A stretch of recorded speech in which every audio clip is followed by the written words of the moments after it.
ನಮಸ್ತೆ ನನ್ನ ಪ್ರಿಯ ವೀಕ್ಷಕರೇ, ನಮ್ಮ ಲಕ್ಷ ಚಾನಲ್ಗೆ ಸ್ವಾಗತ. ವೀಕ್ಷಕರೇ, ಎಲ್ಲರಿಗೂ ಹೊಸ ವರ್ಷದ ಹಬ್ಬ ಅಂತಲೇ ಬರ್ತಾರೆ. ಹಬ್ಬದ ಥರನೇ ಇದನ್ನು ಆಚರಿಸ್ತಾರೆ. ಹಾಗಾಗಿ ಇದು ಹೊಸ ವರ್ಷದ 2026ರ ಆಗಮನ. 25 ಎಲ್ಲ ಕಷ್ಟಗಳನ್ನು ಕಳೆದು ನೀವು 2026 ನಿಮಗೆ ಸಕಲ ಸೌಭಾಗ್ಯಗಳನ್ನು ಕೊಟ್ಟು ಎಲ್ಲ ನಿಮ್ಮ ಇಷ್ಟಾರ್ಥಗಳೆಲ್ಲ ಈಡೇರಲಿ ಅಂತ ಕೇಳ್ತಾ, ಈ ಒಂದು ಹೊಸ ವರ್ಷ ನಿಮಗೆಲ್ಲ ಅಭಿವೃದ್ಧಿ ತರಲಿ ಅಂತ ಕೇಳ್ತಾ, ಬನ್ನಿ ಇವತ್ತು ನಾವು ಒಂದು ಭಾಳ ಮುಖ್ಯವಾಗಿರುವಂಥದ್ದು, ಬಹಳ ಎಲ್ಲ ಮನುಷ್ಯರು ಕೂಡ ಇದು ಬೇಕಾದಂಥದ್ದು ಒಂದು ಕ್ರಿಯೆಯನ್ನು ನೋಡೋಣ. ಇವತ್ತು ನೀವು ಏನು ನೋಡ್ತಾ ಇದ್ದೀರ, ಇದು ಮಹಾಲಕ್ಷ್ಮಿ ಯಂತ್ರ ಅಂತಂದ್ಬಿಟ್ಟು ಸಕಲ ಸೌಭಾಗ್ಯಗಳನ್ನು ಕೊಡೋ ಮಹಾಲಕ್ಷ್ಮಿ. ಈ ಮಹಾಲಕ್ಷ್ಮಿ ಇಲ್ಲ ಅಂದರೆ ನಾವು ಯಾರೂ ಇಲ್ಲ. ಆ ಮಹಾಲಕ್ಷ್ಮಿ ಇದ್ರೇ ಜೀವನ, ಬೆಲೆ, ಗೌರವ, ಅಧಿಕಾರ, ಹುದ್ದೆ ಎಲ್ಲನೂ ಇರುತ್ತೆ. ಇಲ್ಲ ಅಂತಂದರೆ ನಮ್ಗೆ ಯಾವುದೂ ಸಿಕ್ಕಲ್ಲ. ಹಂಗಾಗಿ ಈ ಮಹಾಲಕ್ಷ್ಮಿನ ಈ ಹೊಸ ವರ್ಷದಲ್ಲಿ 2026ನೇ ಇಸ್ವಿಲಿ ನಿಮಗೆಲ್ಲರಿಗೂ ಒಳ್ಳೆಯದಾಗಿ ಈ ಮಹಾಲಕ್ಷ್ಮಿ ನಿಮಗೆ ಬರಲಿ ಅಂತ ಅನ್ನೋದಕ್ಕೆ ನಾನು ಈ ಒಂದು ನಿಮಗೆ ಹೇಳ್ತಾ ಇದ್ದೀನಿ. ಇದನ್ನು ಯಾವ ರೀತಿ ಮಾಡ್ಕೋಬೇಕು, ಯಾವ ರೀತಿ ಪೂಜೆ ಮಾಡಬೇಕು, ಆ ತಾಯಿನ ಯಾವ ರೀತಿ ನೀವು ಮನೆಗೆ ಸೇರಿಸ್ಕೋಬೇಕು ಅನ್ನೋದು ನಾವು ಇವತ್ತಿಲ್ಲಿ ತಿಳ್ಕೊಳ್ಳೋಣ. ಇದಕ್ಕೆ ಇದರಲ್ಲಿ 2-3 ಥರ ಬರುತ್ತೆ. ಒಂದು ಯಂತ್ರ ಬೇಕು ಅಂದ್ರೂ ನೀವು ಮಾಡ್ಕೋಬೋದು. ಯಂತ್ರ ಮಾಡಿ ನಾವು ಧಾರಣೆ ಮಾಡ್ತೀವಿ. ಏಕೆ ನಮ್ಮದು ವ್ಯವಹಾರ ಇದೆ. ನಾವು ಓದಲ್ ಕಡೆಯೆಲ್ಲ ನಮಗೆ ಜಯ ಆಗಬೇಕು, ಆ ಮಹಾಲಕ್ಷ್ಮಿ ಜಯಲಕ್ಷ್ಮಿ ನಮ್ಗೆ ಒಲಿಬೇಕು, ಮಹಾಲಕ್ಷ್ಮಿ ಧನಲಕ್ಷ್ಮಿ ಎಲ್ಲ ಒಲಿಬೇಕು ಅನ್ನೋದಿದ್ರೆ ದೇಹದಲ್ಲಿ ಧಾರಣೆ ಮಾಡ್ಕೋಬೋದು. ನಾವು ಮನೇಲಿ ಇಟ್ಟು ಪೂಜೆ ಮಾಡ್ತೀವಿ. ಮನೇಲಿರುವಂಥ ದಾರಿದ್ರ್ಯ ಆಗ್ಬೋದು, ಮತ್ತೊಂದು ಆಗ್ಬೋದು, ಅದೆಲ್ಲ ತೊಲಗಿ ನಮ್ಮ ಮನೆ ಧನಲಕ್ಷ್ಮಿ ತುಂಬಿ ತುಳ್ಕಾಡಲಿ ಅನ್ನೋದಿದ್ರೆ ಮನೇಲಿ ಕೂಡ ಯಂತ್ರ ಮಾಡಿ ಇದನ್ನು ನಿತ್ಯ ಪೂಜೆ ಮಾಡೋಕ್ಕೆ ಇಟ್ಕೋಬೋದು. ಇದಕ್ಕೆಲ್ಲ ಏನಪ್ಪ ಅಂದರೆ ಈ ಥರದ್ದು ನಾನು ಒಂದು ಯಂತ್ರ ತೋರಿಸ್ತೀನಿ ನಿಮಗೆ ಕೊನೆಯದಾಗಿ.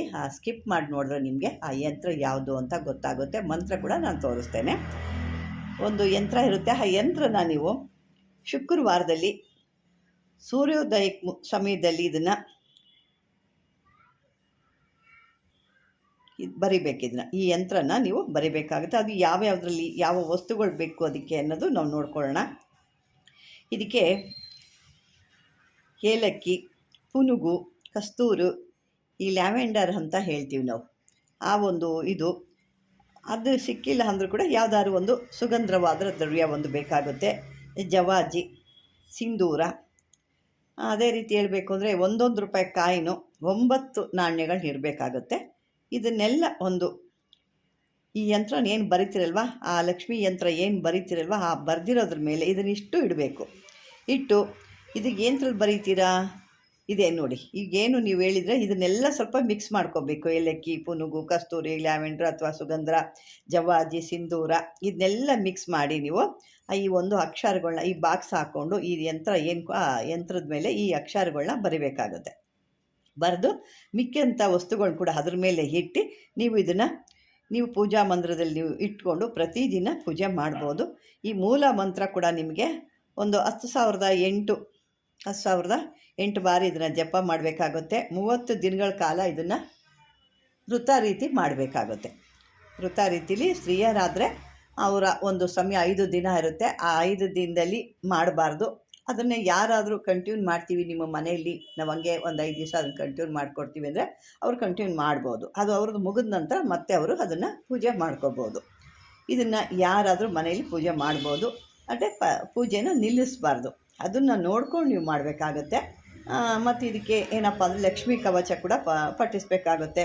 ಒಂದು ತಾಮ್ರ ತಗಡಿನಲ್ಲಾದರೆ ನೀವು ಬರೆದುಬಿಟ್ಟು ಯಂತ್ರ ಜೊತೆಯಲ್ಲಿ ಪೂಜೆ ಮಾಡಿ ನೀವು ಮೊದಲೇ ಹೇಳಿದಂಗೆ ತಾಯ್ತದ ರೂಪ ಇದನ್ನು ಧಾರಣೆ ಮಾಡ್ಬೋದು. ಅದೇ ರೀತಿ ಈ ಒಂದು ಯಂತ್ರ ಬರೀತೀರಾ ಅಂತಲ್ಲ, ಅದಕ್ಕೆ ಜೀವ ಕಳೆ ಕೊಡಬೇಕು.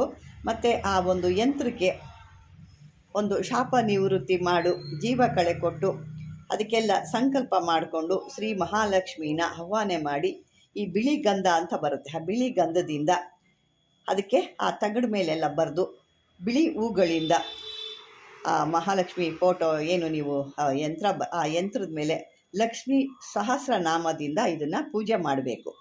తర్వాత ನಿಮಗೇನಾದರೂ ಬೇಕು ಅಂದರೆ ಶ್ರೀ ಸೂಕ್ತ ಪಾರಾಯಣ ಅಂತ ಬರುತ್ತೆ, ಶ್ರೀ ಸೂಕ್ತ ಅಂತ ನೀವು ಗೂಗಲ್ ನೋಡಿದ್ರೆ ಬರುತ್ತೆ, ಅದನ್ನು ನೀವು ತಗೊಂಡು ಅದನ್ನು ಹೇಳ್ಕೊಬೋದು.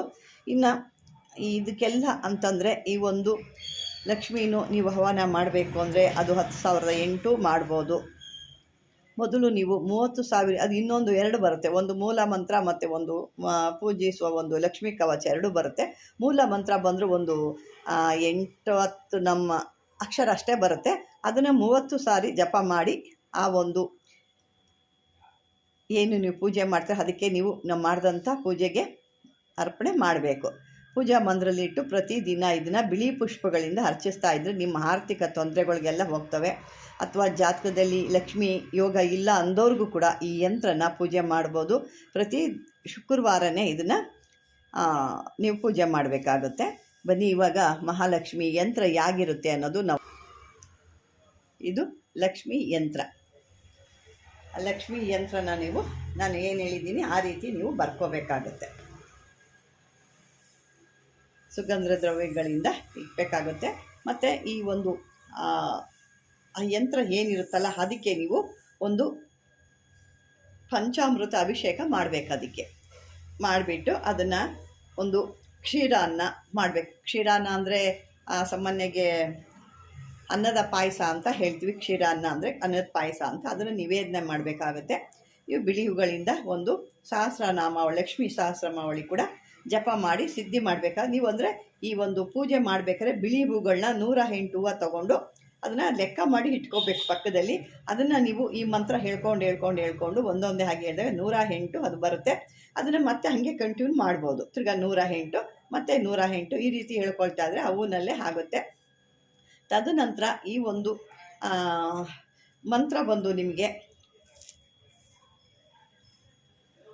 ಇದು ಮೂಲ ಮಂತ್ರ, ನನಗೆ ಹೇಳ್ತಿರೋದು ಬೀಜಾಕ್ಷರ ಅಥವಾ ಮೂಲ ಮಂತ್ರ ಅಂತೇಳಿ. ಅದು ಬಂದು ನಿಮಗೀಗ ಓಂ ಶ್ರೀಂ ಹ್ರೀಂ ಶ್ರೀಂ ಮಹಾಲಕ್ಷ್ಮಿಯೇ ನಮಃ, ಓಂ ಶ್ರೀಂ ಹ್ರೀಂ ಶ್ರೀಂ ಮಹಾಲಕ್ಷ್ಮಿಯೇ ನಮಃ ಅಂತ ಇದು ಬರುತ್ತೆ.